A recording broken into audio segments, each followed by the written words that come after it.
Durante años circuló en el palacio otomano un dicho: el sultán habla, Kösem decide. Nadie lo pronunciaba en voz alta, pero todos lo sabían. Esta mujer, que residía en la cámara más recóndita del harén, había detenido guerras con una mirada y depuesto a grandes visires con un susurro.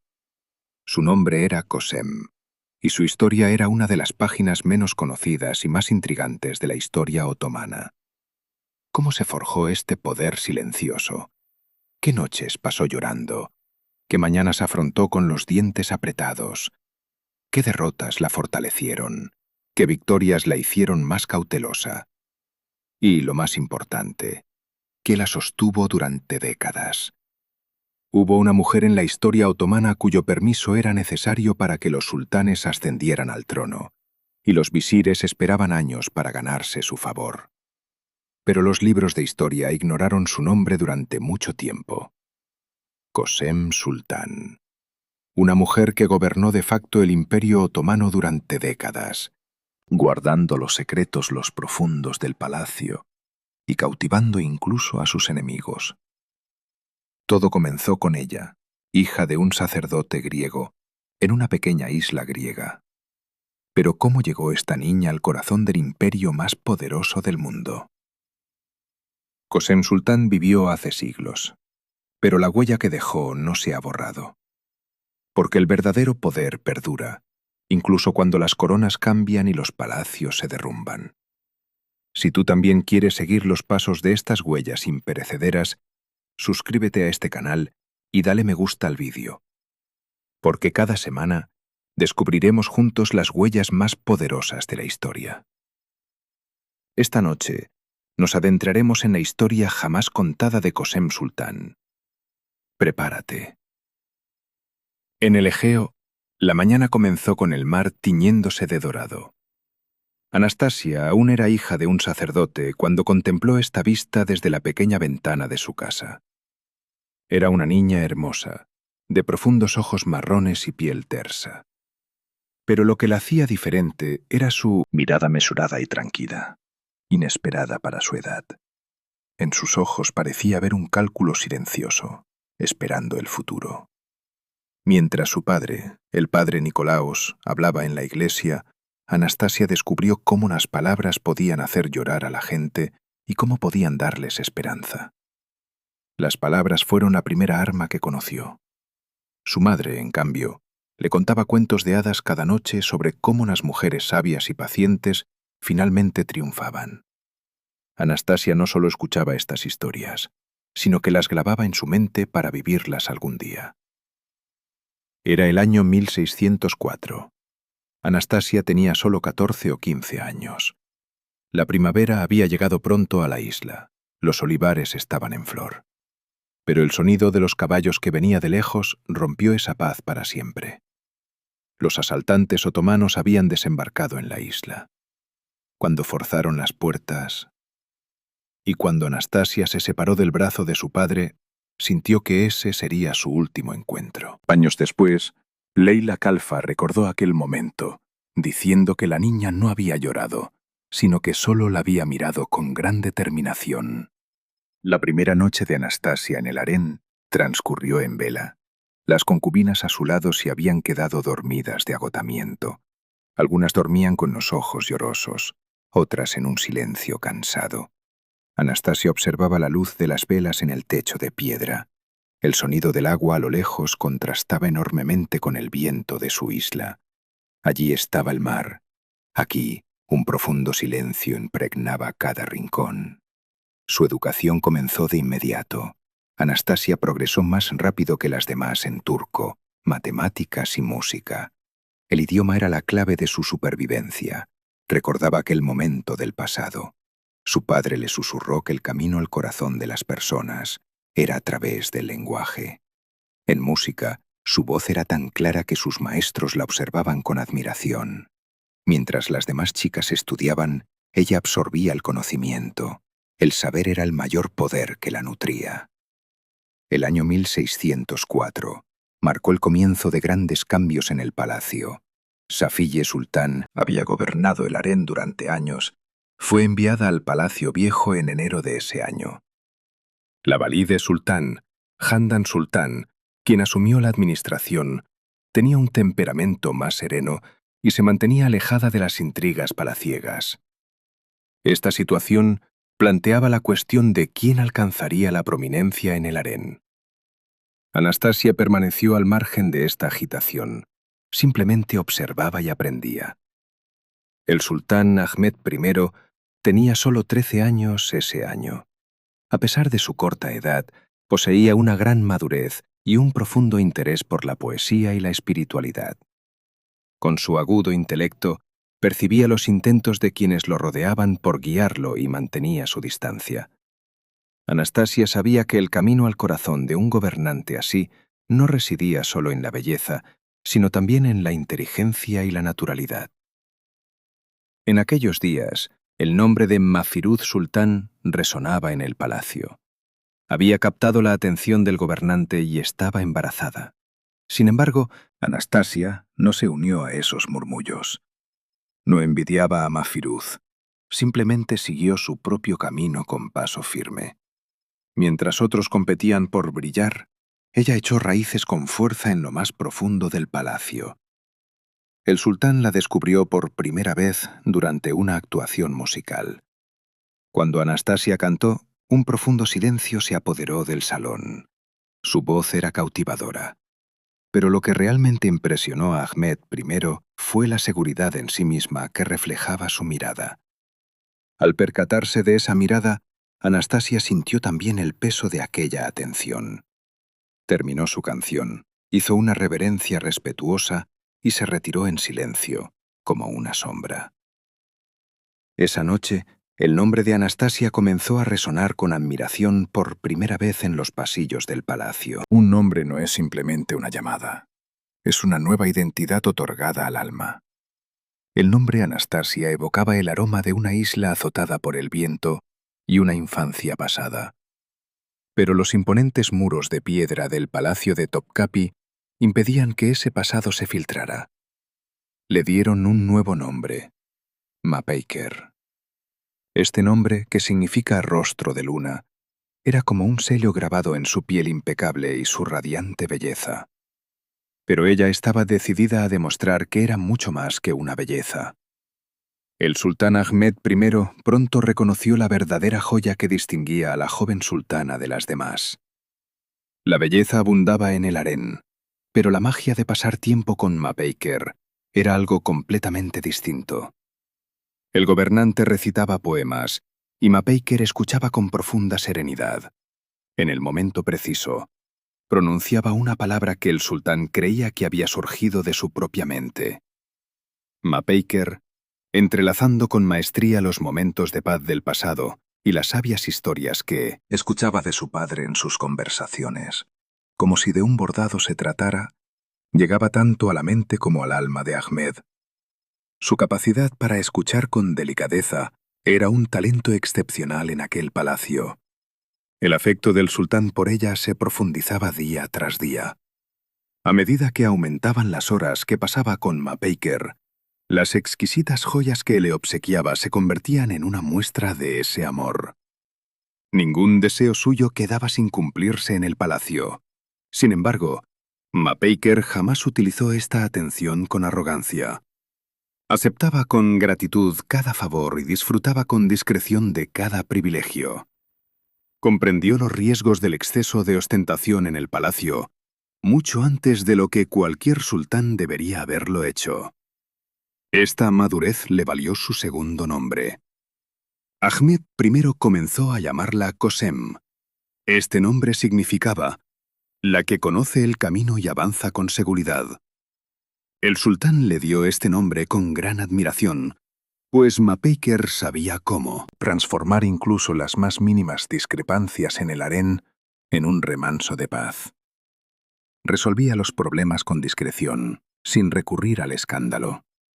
Mientras otros solo querían gobernar, ella optó por establecer el orden, y el poder que conllevaba el orden era más duradero que cualquier otra cosa.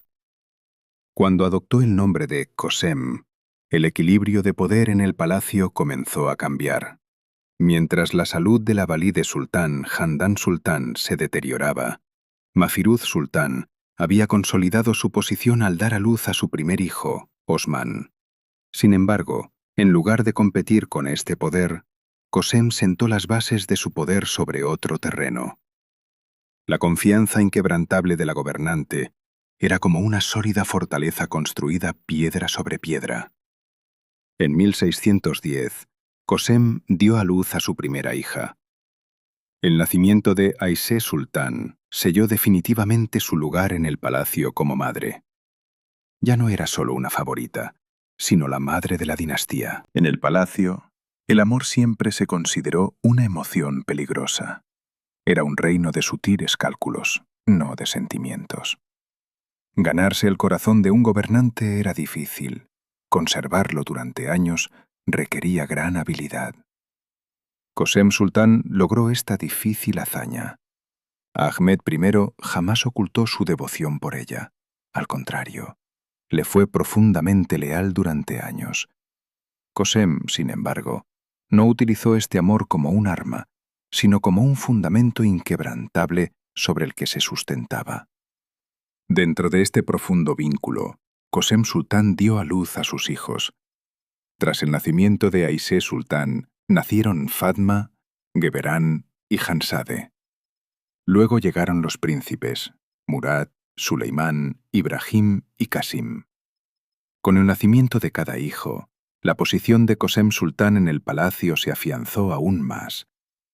Pero ella no veía a sus hijos simplemente como fuentes de poder. Los crió a cada uno con especial atención.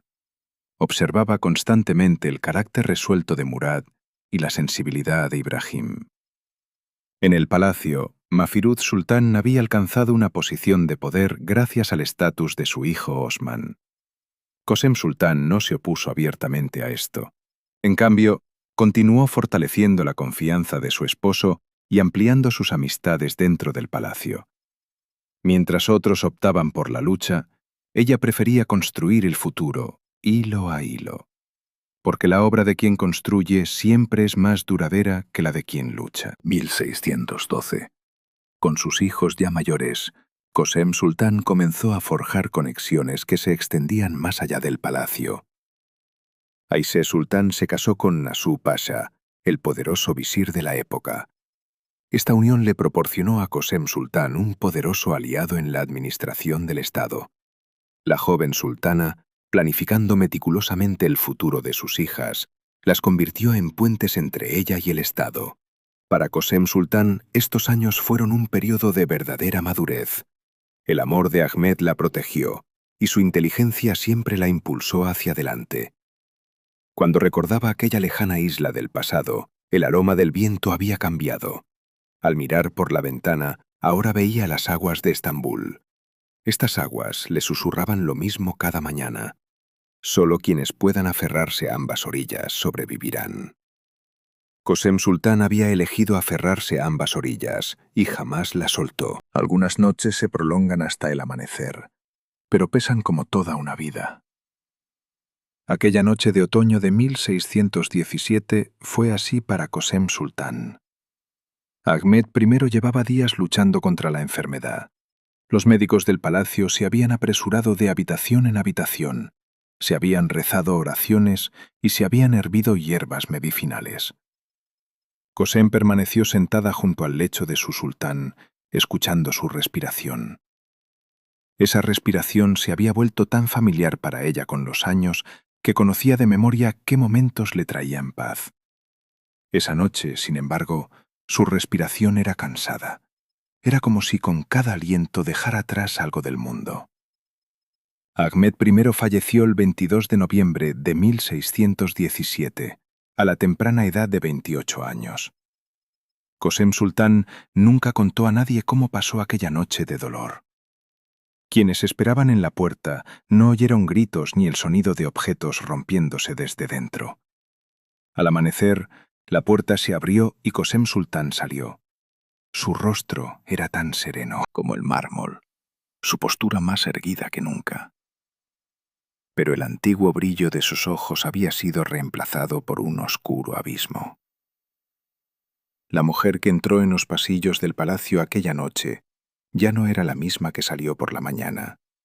Era como si hubiera enterrado su dolor en lo más profundo de su corazón y lo hubiera encerrado bajo llave.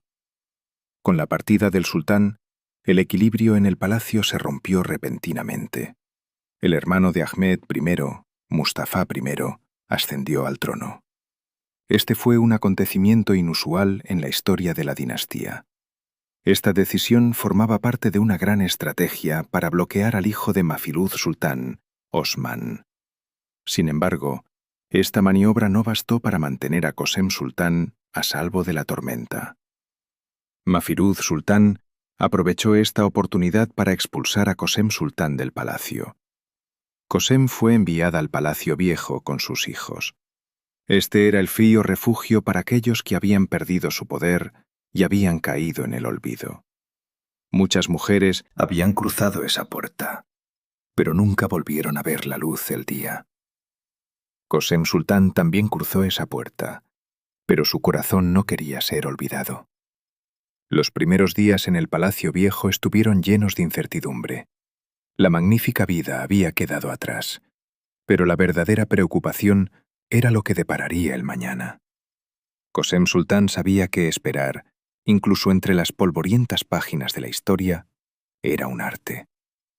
Durante su estancia en aquellas habitaciones con poca luz, supervisó personalmente la educación de sus hijos.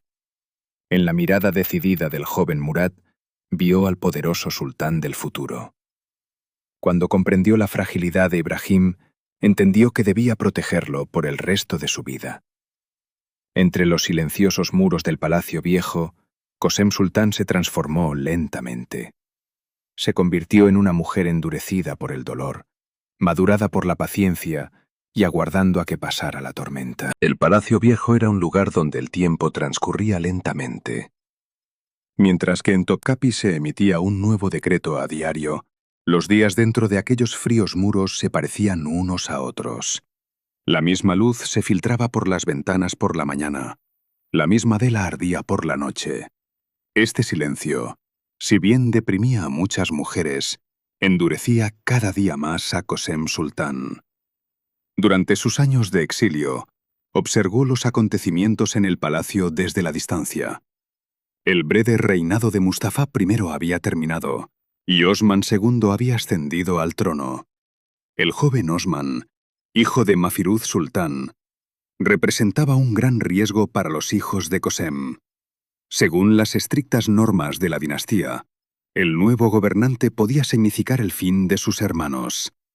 Qosem Sultán conocía esta verdad. Por lo tanto, siempre mantuvo vivas sus conexiones secretas dentro del harén para proteger a sus hijos.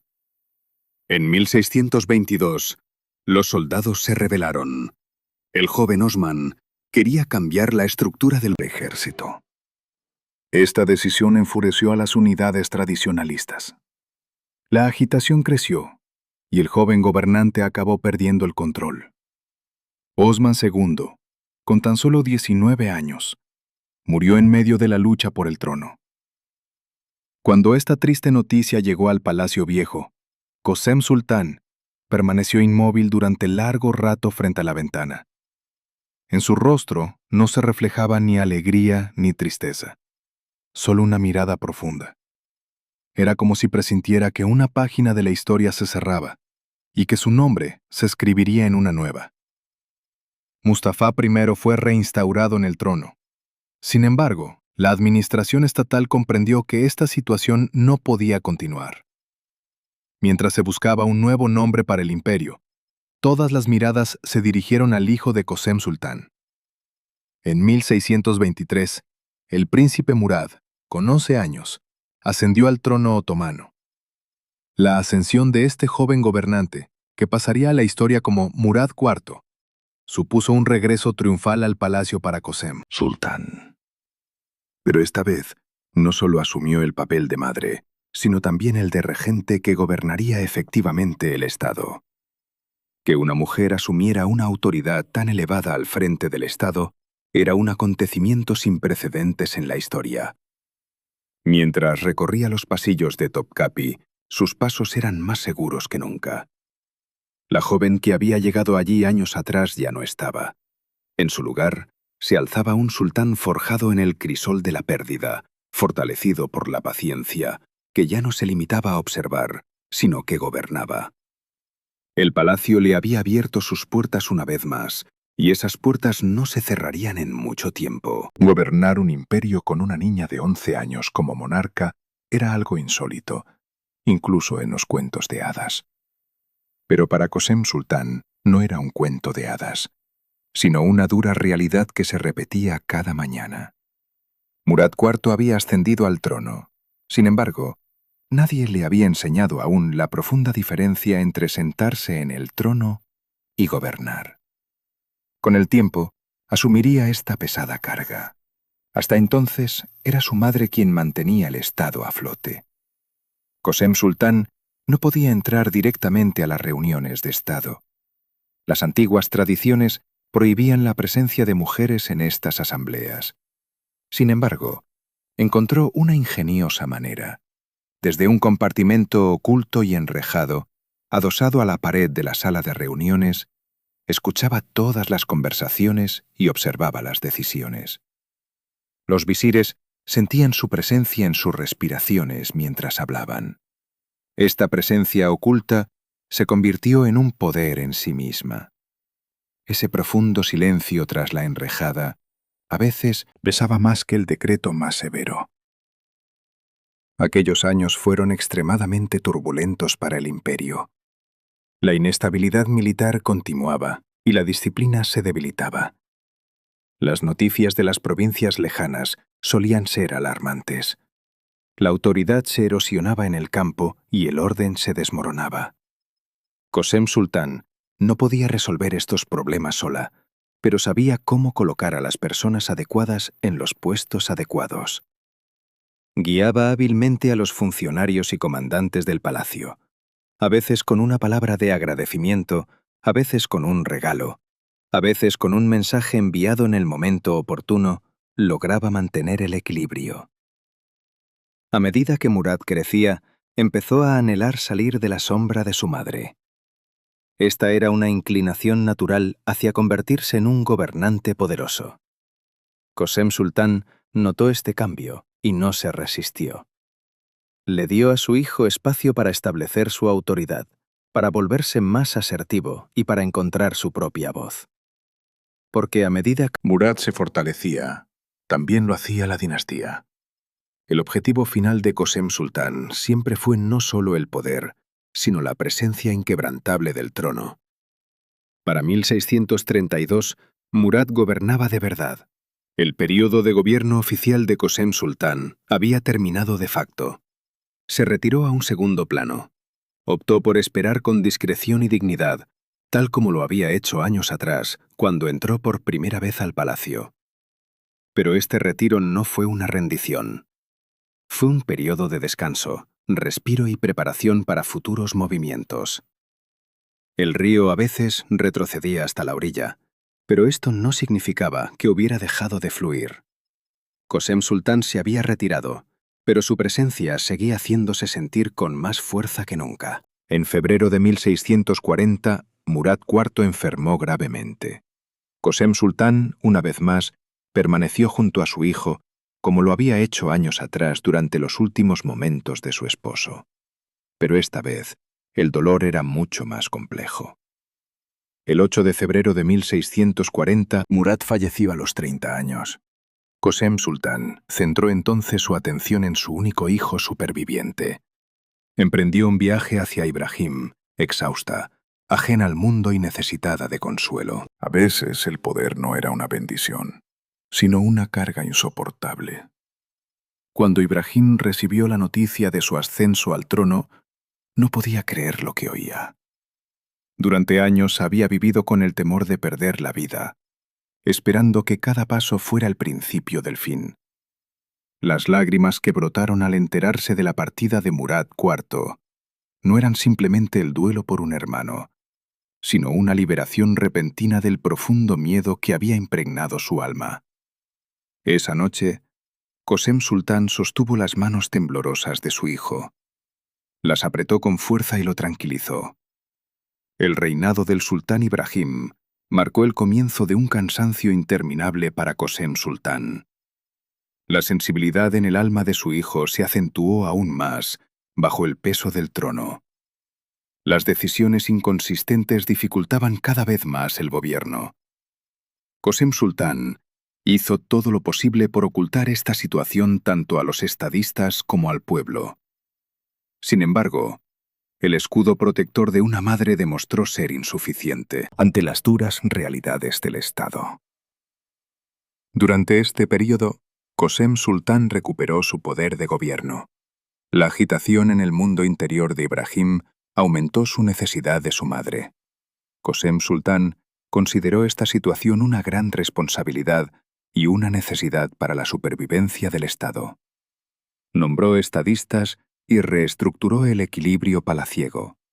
Sin embargo, esta vez todo fue mucho más difícil, pues tras ella no contaba con una voluntad inquebrantable, sino con su hijo, agobiado por un dolor impredecible. En 1645 se lanzó la campaña de Creta. Esta operación contra la isla, controlada por Venecia, abrió la puerta a un proceso agotador. Con la desaceleración del comercio, creció el descontento en la capital. Las clases militares ya no ocultaban su insatisfacción con la dirección de la administración. Para 1648, el cambio se había vuelto inevitable. Cuando se le comunicó esta difícil decisión a Qasem Sultán, guardó un profundo silencio durante mucho tiempo. Aceptar la partida de su hijo de su cargo significaba abandonarlo a un destino incierto.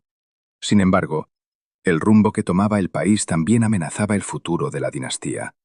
Qasem Sultán se encontraba dividida entre las dos grandes penas de ser madre y estadista. Finalmente, por el bien del Estado, accedió. Ibrahim fue depuesto y murió poco después. Esa noche, ni un solo sonido escapó de las habitaciones de Qasem Sultán. Un silencio absoluto y opresivo, como el del pasado. Qasem Sultán había enterrado a otro hijo. Pero la herida en su corazón, infligida por esta aprobación dada en aras de la supervivencia del Estado, era mucho más profunda que cualquier otra cosa. Cuando su nieto, Mehmed IV, ascendió al trono, solo tenía 6 años. Un niño pequeño, en el centro de un inmenso trono y rodeado de centros de poder, era demasiado joven para comprender lo que sucedía.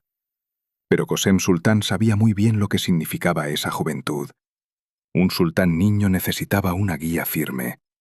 Ella seguía siendo la mujer más experimentada, influyente y sabia del palacio. Al asumir el título de Gran Valide Sultán, se convirtió en la primera mujer en la historia otomana en desempeñar un papel tan activo durante el reinado de su nieto. Pero esta vez no estaba sola en el escenario. Frente a ella estaba Turhan Sultán, la madre de Mehmed IV, una joven ambiciosa que luchaba por aceptar su recién adquirida autoridad sobre el Estado. Qasem Sultán rememoró aquel momento del pasado. Recordaba vívidamente los días en que ella misma había elegido a Turhan, la había llevado al palacio, le había enseñado las costumbres del harén y la había guiado. Joven a la que había criado, ahora echaba raíces en su contra. Esta rivalidad se desarrolló inicialmente de forma silenciosa. Ambos bandos evitaron el conflicto abierto. Qasem Sultán continuó gestionando los asuntos de Estado, nombrando visires y controlando el flujo de información dentro del palacio. Turhan Sultán, sin embargo, optó por esperar y observar. Pero esta espera no era una debilidad. Era el arte de ganar tiempo. Frente a esta experiencia se encontraba la audacia nacida de no haber perdido aún nada. Y la audacia a veces era más peligrosa que el arma más afilada. Qasem Sultán decidió dar un paso que alteraría el equilibrio. Su plan para reemplazar a su nieto por otro príncipe se filtró desde las profundidades del palacio y llegó a oídos de Turhan Sultán.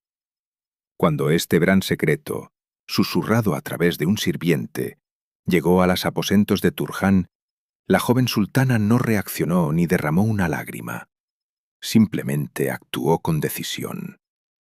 Una vez dado este paso, nada volvería a ser igual. Esa noche, Kösem Sultán, como siempre, se retiró a su habitación. Afuera, las piedras del palacio estaban frías y los pasillos desiertos. Dentro, una vela parpadeaba, igual que la noche en que llegó por primera vez a este palacio décadas atrás. Cada susurro que resonaba entre los muros de piedra del palacio presagiaba una tormenta. Turhan Sultán no tardó en enterarse del plan. Cada instante era precioso en el palacio. Un secreto guardado hoy podía extenderse mañana. El intento de Kösem Sultán de destituir a su nieta representaba para Turhan Sultán tanto una amenaza como una gran oportunidad. Para sacar provecho de ello, envió mensajes en silencio a sus allegados. Había observado personalmente la red que Kösem Sultán llevaba años tejiendo. Ahora sabía con exactitud qué puerta se abría con qué llave. Mientras tanto, Kösem Sultán parecía más cautelosa que nunca durante esos días. Temprano por la mañana, se la vio sentada sola en sus aposentos, con una carta en la mano. Quién la trajo o qué contenía seguía siendo un misterio. Sin embargo, la mirada calculadora en el rostro de Kösem Sultán era más profunda y reservada de lo habitual.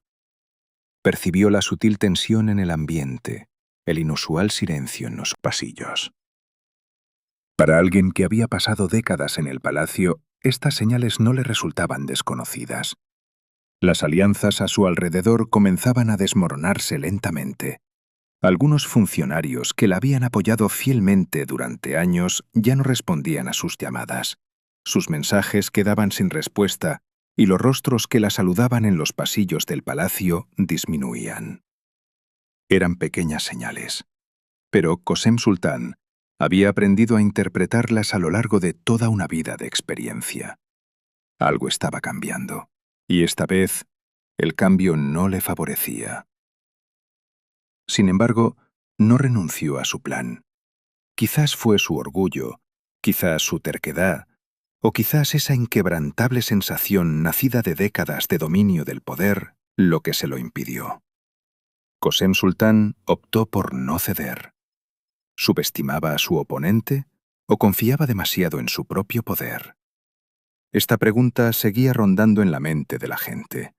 Una voluntad que había triunfado durante toda una vida a veces podía tardar demasiado en darse cuenta de que la derrota se acercaba. Se acercaba septiembre de 1651. Todo en el palacio parecía estar en su lugar, pero esta escena era la engañosa calma que precede a la tormenta. En aquellos días, Kösem Sultán daba menos órdenes de lo habitual. Hablaba menos, dirigía menos. Quizás estaba cansado, o quizás una voz interior le susurraba que el final estaba cerca. Cayó la noche. El palacio de Topkapi quedó sumido en una profunda oscuridad. En aquella segunda noche de septiembre, todo parecía normal en el palacio de Topkapi. Las velas ardían, los guardias permanecían firmes y los pasillos se extendían en un profundo silencio. Kösem Sultán se había retirado a sus aposentos. Su cuerpo, cargado con el cansancio de 62 años, se sentía más pesado de lo habitual aquella noche. La tenue luz que se filtraba por la habitación susurraba que la sultana aún no se había dormido. Conforme avanzaba la noche, un movimiento comenzó a agitarse en las profundidades del palacio. Los fieles seguidores de Turhan Sultán y los funcionarios liderados por Suleimán Aga avanzaban silenciosamente por los pasillos. Las puertas se abrían y cerraban con suavidad. Los pasos no resonaban en las piedras, cada paso estaba calculado. No se trataba de un caos improvisado, era una maniobra fría, decidida e irreversible. Kösem Sultán se levantó al oír que se abría la puerta. Sus ojos estaban acostumbrados a la oscuridad. Al ver los rostros frente a ella, no gritó ni intentó huir. Con esa mirada penetrante, agudizada por los años, escudriñó a los recién llegados. Recordó brevemente aquella primera noche, el momento en que entró al palacio como una extraña. La historia que comenzó entonces terminaba allí mismo. La mujer más poderosa de la historia otomana había fallecido esa noche en su propio palacio. Al amanecer sobre el palacio Topkapi, Kösem Sultán ya no estaba. La noticia se extendió primero por el harén en susurros, luego por las calles de la ciudad. Los habitantes de Estambul conocían bien su nombre. Durante décadas había ayudado a los pobres, encargando la construcción de mezquitas y posadas, tejiendo así su nombre en la historia de la ciudad. Su mezquita en Üsküdar y sus vastas donaciones permanecerían como huellas grabadas en piedra, pues la piedra perdura más que el hombre. Con la partida de Kösem Sultán, una era llegó a su fin. Las riendas del Estado se transfirieron gradualmente a nuevas manos. Y ese inmenso poder jamás volvió a concentrarse en manos de una sola mujer, hasta tal punto. Las cartas a medio terminar y los planes incompletos que quedaron en su habitación fueron la prueba definitiva del deseo del sultán de controlarlo todo. Nació en una isla, se crió en un palacio y forjó el destino de un vasto imperio. Anastasia, Mapeiker y, finalmente, Kösem. 3 nombres diferentes, una vida inmensa e incontables recuerdos. El verdadero poder perduró en la memoria del pueblo, incluso cuando los tronos cambiaron y los palacios envejecieron. Aunque una vela se apagó al caer la noche sobre el palacio, la huella que dejó Kösem Sultán no se ha borrado con el paso de los siglos. Buenas noches, dulces sueños.